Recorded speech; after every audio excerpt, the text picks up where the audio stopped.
All right, the markets are still in the red, but it's nowhere near as bad as it was 45 minutes ago. Nasdaq's now down at 70. Big tech, though, still a mess, all red. Amazon is down 244 points after a disappointing earnings report late yesterday. The rest of them also lower, but not as much. In a new memo, Capitol Police being ordered to arrest visitors and staffers who refuse to mask up in the House of Representatives, regardless of vaccine status. Congresswoman Cammack joins us now, Republican from Florida. You received that memo, and yes. You say you're not going to put on a mask on the floor of the House of Representatives, but I don't think you'll be arrested. It's only staffers and visitors who will be arrested. You're not risking arrest, are you?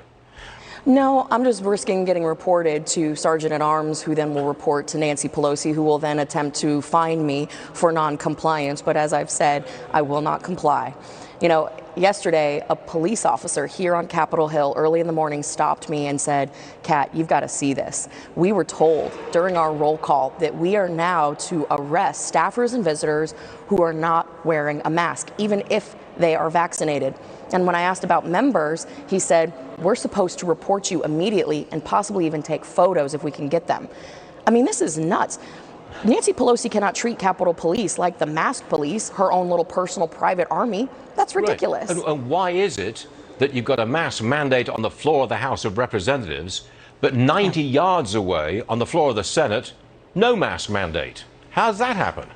You know, I think it's that magic pixie dust that resides right in between the rotunda, between the House and Senate. You know, the Senate has not really been known through the years as a progressive entity that, you know, really is forward thinking and moving ahead.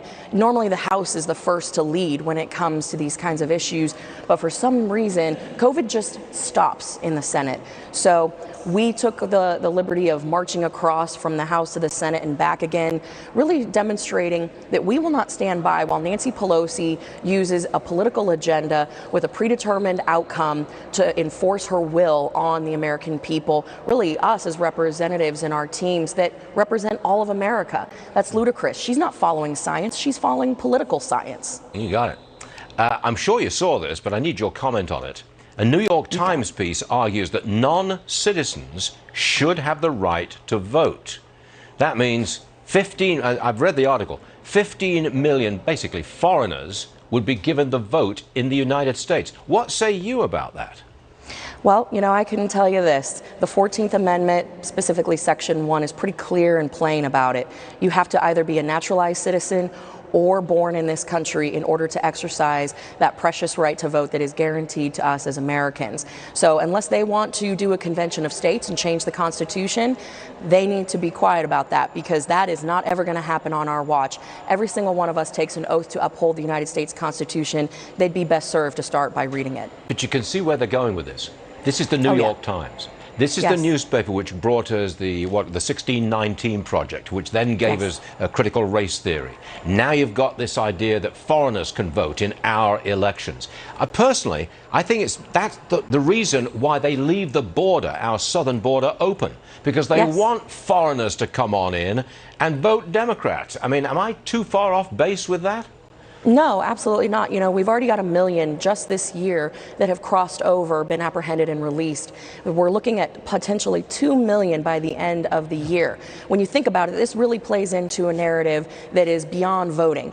These folks have no resources. They're literally being ushered across, apprehended, given a plane ticket paid by us, the taxpayers, and going into our communities where they are dependent on our social services, they're dependent on the medical services, a public education system. This is all provided to them. This plays into the real agenda of the ultra-liberal left. They want control and power, and that starts with people that are dependent on the system. That is why I think this is so dangerous, in addition to it being a humanitarian crisis, a public health crisis, and of course a national security crisis. So I think you're spot on with that assessment. Congresswoman, you make a lot of sense. Please come back soon.